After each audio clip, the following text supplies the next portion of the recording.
ठिकाणी एक शिलालेख दिसतात. शिलालेख हे जुने मराठीचे. जुने मराठी. जुने ठीक आहे, चांगली गोष्ट आहे. हे जे मंदिर आहे या ठिकाणी सप्तसुरांचं आपण पाहूया. सर मला ते प्रॅक्टिकली थोडंसं दाखवायला तर आमच्या प्रेक्षकांना पण पाहायला आवडेल.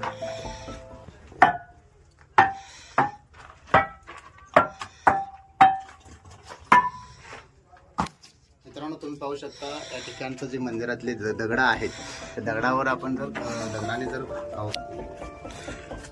मार दिला तर त्या ठिकाणी 7 सुरांचा या ठिकाणी आपल्याला आवाज ऐकू येतो. तर अतिशय सुंदर असं कलाकृतीनं त्यावेळेसच्या लोकांनी हे मंदिर बांधण्याचा अतिशय सुंदर असा प्रयत्न केलेला दिसून येतं. तर हे मंदिर तुम्ही येऊ शकता, पाहू शकता आणि दर्शन घेऊ शकता.